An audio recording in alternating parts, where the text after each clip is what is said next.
terrain control slows tanks. And Namgun's going to go for the Gwen.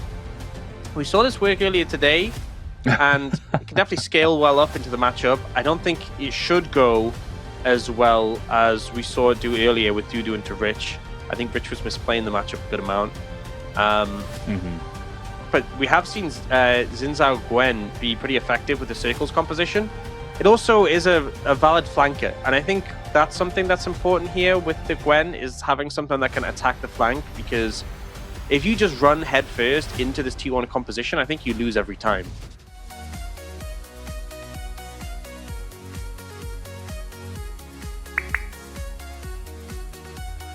If there is a match for Road to EWC for League of Legends, it will be on a Monday or a Tuesday. And, you know, that's some extra matches in between the LCK schedule, as we're already having level 1 here. Heal going to be utilized, but it is Elise, so Ignite comes in, and now Keria does get pressured out of the lane quite a bit, although Namgung does take a little bit of damage there on the back end. It's kind of awkward because Anivia doesn't actually touch the ground, so not sure how much boots value you're getting for someone who doesn't even. Well, maybe they look nice and fancy. Like, you have burst and kill pressure, but you just get harassed down and you don't have a shield. Oh my god, they're still here. Eventually you just get rooted and killed. Teddy not gonna hit the auto. Here comes Gideon in, as Peyz will go down, and now a bit of a bait into the dive, and immediately it's a double kill for Gideon, just like that. Tons of gold picked up for the Xin Zhao. To buy like a Dirk on first reset. Rough spot for him. Does he have the spell shield? Oh, he's just gonna dodge it with this flash, so I guess not. Peyz. Oh, own it. Alright, we're going aggressive here. That's a Cocoon. This is a level 6 Trundle, so eventually he just presses his R button, doesn't really care. And that flash from Gideon, not great, but Doran is going to go very aggressive, straight into the enemy backline, just dies. Meanwhile, we do have casting kind of frontlining here on the Gwen. Not enjoying that all that much. The Faker also pretty low on mana here, so can't really quite continue on the play. But a very aggressive push in here from T1. And they're looking for more. They're going to go over the wall here, as nice try from Keria. Now Owner's going to follow, and eventually they do take down the Bard, but that does mean that Owner picks up a kill, although Gwen just picked up 2 kills herself.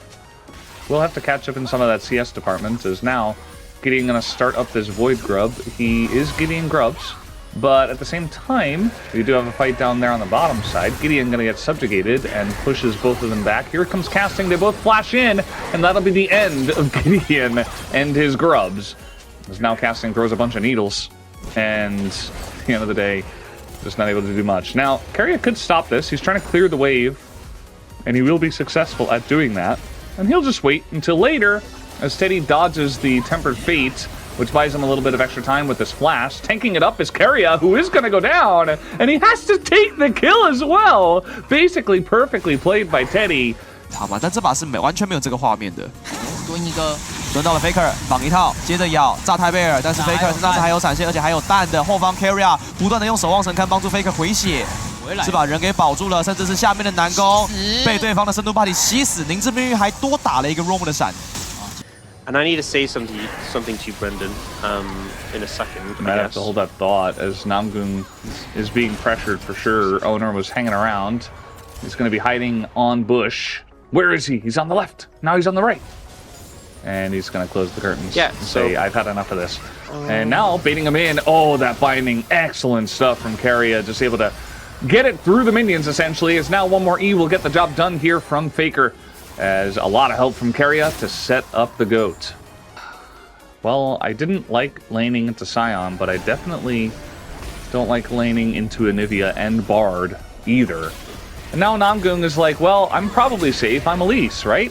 No, he's just going to be denied by a pillar instead. Goes over to Keria here, as Keria's just running away from him, trying to give the kill over to Peyz. And T1, I mean, to be fair, very solid stuff here. There were some weirdnesses in the beginning of this game, but it is just a stomp now, as they're going to pick up the double kill for their Sivir already. Absolutely run the map. And Teddy... Good luck. Yeah, well, he is going to flash. Okay, he flashed. Doran is behind them. I mean, they could still try to set something up. I don't think... It's going to take like 20 seconds to kill Doran at this point. They're not even going to land that root onto Keria as he's just going to dodge everything. You see the curtains closed after 2 shots. He's like, nah. But this is really what this comp does. It's very suffocating, like all of this terrain control. And now they're just trying to take a Rift Herald in front of Trundle and Nivea. I mean, okay, nice smite. They're going to get that. Now casting on the flank. But eventually he's going to eat a Subjugate as well. Doing a little bit of damage, but you can see now Keria kind of going south. They're definitely having fun with this one. Casting goes over the wall just to basically die. Will survive for now. Getting extremely low, but Peyz with the Q is just going to take him out. Roamer not able to land the Incinerate stun, unfortunately for him, and tons of flashes just being thrown away back and forth as Faker baits him with the egg and says, come on, guys, you know you want this egg. And, well, they will get the egg, but only the egg, not his life, as Doran will survive here as well. More pillars, more walls, more running through storms, as Teddy is like, there's nowhere for me to go. As now Namgun goes up into the air, and he's also going to be taken out by the Electrocute. Double kill here for Faker. It is chaotic. It is very fun, but it is all T1 all the way. The bot lane of T1. I think we're just fighting again, by the way. Namgun is just having a bit of trouble here. He was like, hey guys, let's do the Baron. Oh, wait.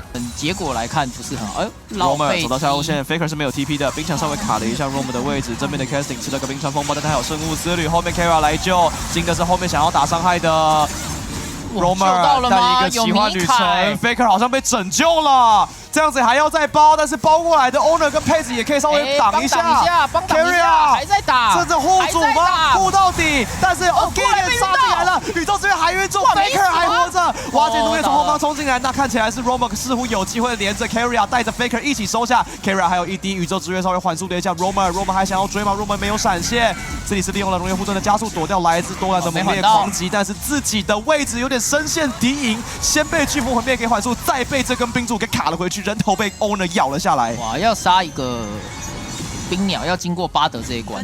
They get the hands on it, but obviously it's past 20 minutes. T1 honestly a little bit late on starting this Baron by some of their standards. Yeah, Keria lands the stun. He's going to hold Gideon in place. I mean, what can't this guy do on the Bard, I swear. Gideon does have flash, and he's going to get on in there, but the timing is not quite there. As he is able to get in. There's another egg from Faker. They should be able to take it out, and yes, they do. But there are just too many threats left over here on the side of T1. Namgun bites the dust. Owner taking a lot of damage here on the front line, as once again, it is chaos. And all they got to deal with is Teddy right now, as they have Scion, and they have Peyz on the Sivir, and 1Q will get the job done. As now the TP comes in with Faker, or rather Keria just says no. Like, even if he kills Peyz, he just dies to Scion eventually. It doesn't even matter. Like, there's still no answer for the Scion that's not casting. And even casting at this point, I don't feel like he's got the answer. As now they're just going to engage straight onto Xin Zhao. Not the easiest target, but they get the job done. Ult goes in onto Teddy, as he's not very much enjoying his play of Jin into Bard. Namgung, he's like, man, maybe I should have played Karma on this one. As the Flash Pillar comes in, nicely done from the side of Owner. And this is basically just donezo, as it has been a wacko game so far from T1. And they are just continuing to whack away at this one. And yeah, they're just going to take down Teddy as well with the pillar and the Bard stun into it. Very nicely done. And all they got to do is taxi this wave in, as they are certainly playing with their food in this one. T1, they were definitely the favorites, but a 23-minute win and Keria on his Bard was not something I expected here for game number 1.